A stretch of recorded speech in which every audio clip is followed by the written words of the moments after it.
Putin fez uma reunião com seus ministros para comunicar sobre a reunião que terá com Trump.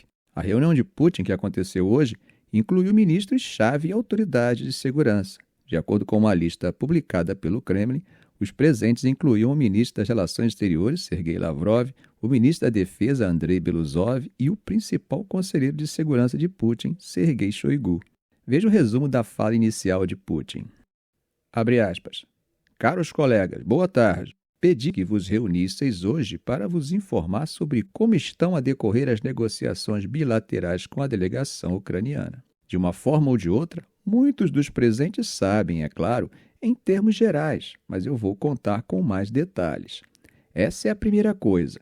E, em segundo lugar, vou lhes falar sobre a fase em que nos encontramos com a atual administração americana, que, como todos sabem, está fazendo, na minha opinião, esforços bastante energéticos e sinceros para pôr fim às hostilidades, pôr termo à crise e chegar a acordos que interessem a todas as partes envolvidas nesse conflito, a fim de criar condições de paz. Pôr termo à crise e chegar a acordos que interessem a todas as partes envolvidas nesse conflito, a fim de criar condições de paz a longo prazo, tanto entre os nossos países como na Europa e no mundo como um todo, se na próxima etapa chegarmos a acordos na área de controle sobre armas ofensivas estratégicas. Isso é o que eu queria dizer no início. Fecha aspas. Ora, se a cúpula é sobre a guerra na Ucrânia, então por que falar sobre armas nucleares? Putin está, sem dúvida, sob pressão de Trump para concordar em encerrar a guerra. Mas para Moscou, a guerra na Ucrânia é apenas parte de um complexo de questões de segurança que levaram as tensões entre o Ocidente e o Oriente ao seu nível mais perigoso desde a Guerra Fria. Com as forças russas avançando gradualmente na Ucrânia, Putin tem rejeitado os apelos de Kiev por um cessar-fogo total e imediato. Mas, e aqui está o pulo do gato, se a cúpula progredir em direção a um novo tratado de controle de armas, Putin vai poder argumentar que ele está, sim, se engajando em questões de paz mais amplas. Isso poderia ajudá-lo a persuadir Trump de que agora não é o momento certo para impor novas sanções à Rússia e aos compradores de seu petróleo, como o líder americano tem ameaçado, né? E também pode ser parte de um esforço maior para melhorar as relações com Washington em outras áreas, como o comércio, onde o Kremlin diz que há um enorme potencial inexplorado. E é por isso que a gente tem ouvido Putin falar tanto sobre o arsenal nuclear da Rússia. Ao longo de toda a guerra, Putin tem feito ameaças veladas sobre o uso de mísseis nucleares e alertado que um confronto direto com a Rússia poderia levar à Terceira Guerra Mundial. A gente viu isso em declarações, em exercícios militares e até na redução do limiar da Rússia para o uso de armas nucleares. O fato de a Rússia ter mais armas nucleares do que qualquer outro país acaba lhe dando uma estatura nesse domínio que vai muito além do seu poder militar ou econômico convencional. Isso permite que Putin se sente à mesa com Trump como um igual no cenário mundial, pelo menos quando o assunto é segurança. Mas afinal, quantas armas nucleares a Rússia e os Estados Unidos têm? Bom, de acordo com a Federação de Cientistas Americanos, a Rússia e os Estados Unidos têm estoques militares estimados em 4.309 e 3.700 ogivas nucleares, respectivamente, tá? Agora, só para termos de comparação, a China fica bem atrás com cerca de 600. Agora, e o que diz o tratado nuclear que existe hoje entre os dois países, hein? Bom, o tratado é o New START, assinado em 2010 por Obama e pelo então presidente russo Medvedev. Ele limita o número de ogivas nucleares estratégicas que os Estados Unidos e a Rússia podem implantar a, no máximo, 1.550 para cada lado, com um máximo de 700 mísseis e bombardeiros de longo alcance. Armas estratégicas, gente, são aquelas projetadas para atingir os centros de poder do inimigo, tá? O tratado foi prorrogado em 2021 por mais 5 anos, mas em 2003, Putin suspendeu a participação da Rússia, embora Moscou tenha dito na época que continuaria a observar os limites das ogivas. O problema é que esse tratado expira em 5 de fevereiro do ano que vem, e os analistas de segurança esperam que os dois lados violem os limites se ele não for estendido ou substituído.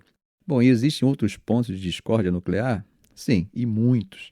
Como vocês devem lembrar, Trump disse esse mês que ordenou que 2 submarinos nucleares americanos se aproximassem da Rússia por causa do que ele chamou de comentários ameaçadores de Medvedev. Vocês lembram disso? Então, O Kremlin acabou minimizando a medida, mas disse que todos devem ter muito cuidado com a retórica nuclear. Além disso, há uma corrida armamentista se desenhando em relação aos mísseis de curto e médio alcance, que também podem carregar ogivas nucleares. Durante a primeira presidência de Trump, em 2019, ele retirou os Estados Unidos de um tratado que proibia essas armas. Agora, os Estados Unidos planejam começar a implantar esses mísseis na Alemanha a partir de 2026. E a Rússia, claro, disse esse mês que não observa mais nenhuma restrição sobre onde pode implantar seus mísseis de alcance intermediário. Como a gente pode ver, a reunião de amanhã, gente, vai muito além da Ucrânia. Ela toca no coração da segurança global e no futuro do controle de armas nucleares no mundo. Vocês entenderam agora por que eu iniciei o vídeo falando dos indícios de que a Rússia estaria prestes a testar um novo míssil com combustível nuclear? Então, Jeff Lewis, do Instituto Middlebury, e Decker Everett, da organização de pesquisa CNA, disseram que imagens de satélite do Planet Labs tiradas nas últimas semanas mostram uma atividade intensa no local de teste de Pankovo, lá no arquipélago de Novaya Zemlya, no Oceano Ártico.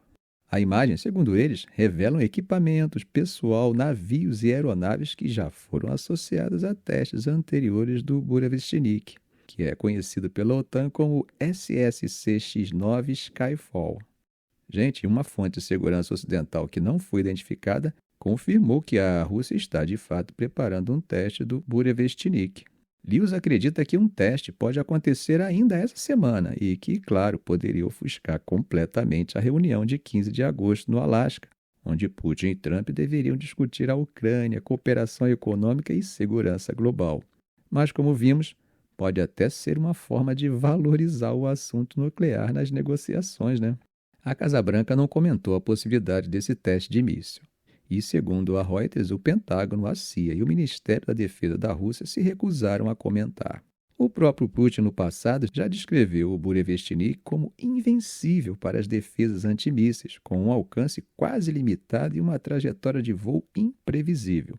Analistas dizem que esse programa ganhou ainda mais importância para Moscou desde que Trump anunciou em janeiro os planos para desenvolver o escudo de defesa antimísseis americano, o Golden Dome. No entanto, muitos especialistas questionam a confiabilidade desse míssil russo e alertam para os possíveis riscos de precipitação radioativa. Bom, a Reuters informou que as imagens de satélite mostraram pilhas de contêineres, guindastes e um helicóptero no local de lançamento, além de 2 aeronaves equipadas com radar que estão estacionadas no aeródromo militar de Rogachev, em Novaya Zemlya, desde meados de julho. Dados de rastreamento de navios também indicaram que um navio de carga, que já esteve ligado a testes anteriores, estava a caminho de Novaya Zemlya essa semana. Os militares da Noruega, que ficam ali perto, disseram que o Mar de Barents é um local privilegiado para testes de mísseis russos e notaram indícios de preparativos para a atividade de testes sem confirmar o tipo de arma. Avisos para marinheiros e aviadores sugerem uma possível janela de lançamento entre 9 e 22 de agosto. Então, estamos bem no meio dela, Bom, o Burevestnik, que é descrito pelo Instituto Internacional de Estudos Estratégicos como um míssil de cruzeiro nuclear em desenvolvimento, pode acabar dando à Rússia uma capacidade única de ataque de alcance intercontinental. Isso, claro, se eles conseguirem superar os obstáculos técnicos que já levaram a fracassos nos testes. O projeto desse míssil é ambicioso. Ele foi projetado para voar em altitudes muito baixas por até 20 mil quilômetros, o que, em tese, permitiria que ele escapasse das defesas aéreas e atacasse alvos de qualquer lugar da Rússia. É, sem dúvida, uma demonstração de força calculada para acontecer no momento mais sensível possível. Ficamos por aqui. Se esse vídeo foi útil a você, faça um comentário, compartilhe em suas redes sociais, dê um like. E é claro, se ainda não for inscrito, inscreva-se no canal e ative o sininho para não perder os próximos vídeos. Ok, gente? Um grande abraço do professor Arão Alves.